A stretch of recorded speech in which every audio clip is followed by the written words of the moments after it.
This is the DW10 wireless lavalier microphone system from 7R. What in the seven shits is that? 7 rhymes. 7 rhymes. Okay then. This is the DW10 iterate wireless lavalier microphone system from 7 Rhymes, who decided to sponsor this video and send me the set for free to review so I can let you know if it's any good and if it's worth using. This is the raw sound quality out of the box with all proprietary effects on both the transmitters and receivers turned off. I'm using the dry preset. I have the receiver plugged directly into my camera. The gain control wheel is set to about 75%. And for this entire video, there will be no post-processing whatsoever. This is what it sounds like at lower chest height. This is what it sounds like at mid chest height. This is what it sounds like at upper chest height. This is what it sounds like when clipped directly to my collar. And this is what it sounds like if instead of wearing a lav mic like a normal well-adjusted adult, you are a tool. You are a tool. You are a tool. And this is what it sounds like in a room that's pretty decently treated for sound. Here's what the noise floor sounds like indoors.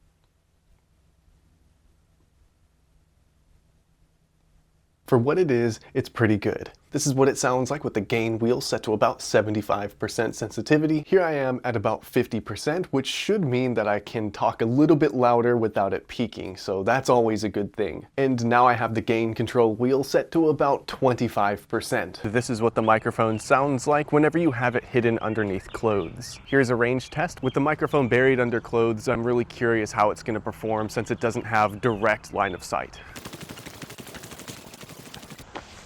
I have no idea how far 656 feet is because I dropped out of college. On the transmitters, you get a mute button and you can toggle between 3 different effects. There's dry, which is what most of this video will be recorded in, noise reduction, and we'll talk about the third one in a little bit. And now I have noise reduction turned on. It's a windy day.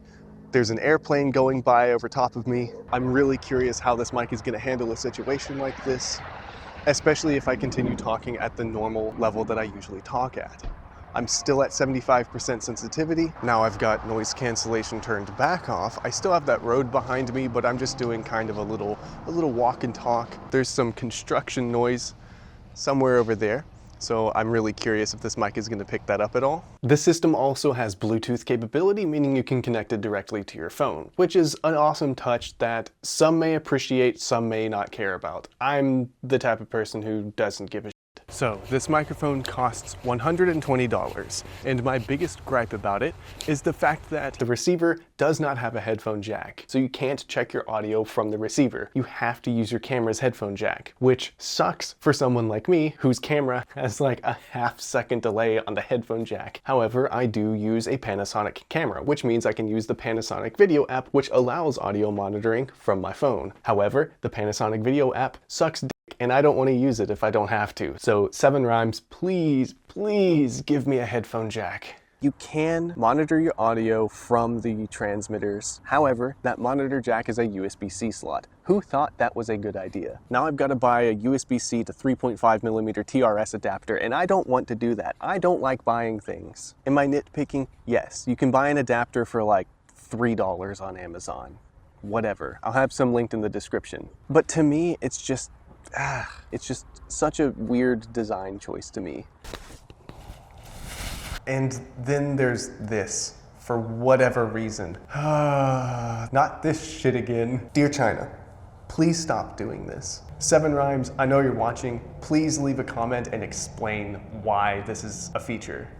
Who is this for? Why is it a thing? This is a waste of a button. You know what could have gone there instead of a button for reverb? Headphone jack. It's such a waste. So those are the 2 main deal breakers, and even the reverb isn't really a deal breaker, it's just pointless. Battery life seems pretty good. I've been out here filming all day long. However, there is no indicator of how much battery is left on the units themselves. You can only check that when you return the units back to the charging case. I don't know how I feel about that. Speaking of, the charging case itself is actually pretty nice. It's all cheap Chinese plastic because it's a cheap Chinese microphone, but I will commend them because on top of the charging case, you also get a really nice carry case as well that is nice and hard and has this nice foam padding on the inside, so when you're done using it, just slide the charging case back in here, and now you have 2 whole layers of protection for your investment. That's something I really appreciate.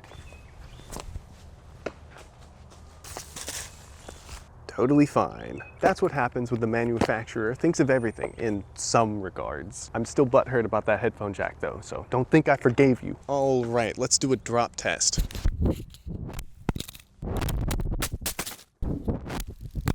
So a piece of it broke off, but you know, it is what it is.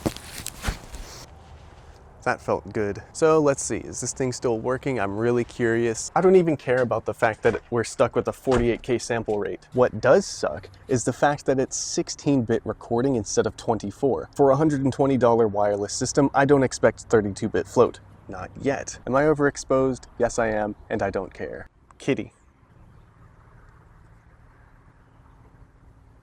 If you're watching this, it's probably because you are looking to buy this mic. Do I recommend this system? Yes, but only if your main priority is just having a plug-and-play system. There are some trade-offs here, and it's very important that you really stop and think about what is important to you in your setup and your workflow. What you get with this system is a very, very long range, small file size, respectable sound quality, a surprisingly durable build despite how cheap the plastic feels, and just a very plug-and-play nature. You're trading features like input and output jacks, a high sample rate, and 24-bit for ease of use, basically. You just pull it out of the case. It all turns on automatically. It connects to the receiver instantly. You don't have to push any buttons. I've got some serious respect for 7 Rhymes. They're on my radar now, and I want to try more gear from them. If your YouTube channel is not centered around high quality professional audio, especially if all you're using is your phone, this is not bad. I would like to see the price come down maybe $20. If you lower this to $100, I'm all in. But $120, it's right at that line for me. You've got to have 3.5mm inputs and outputs on the transmitters. Delete the reverb feature and bump it up to 24-bit. If you did all that,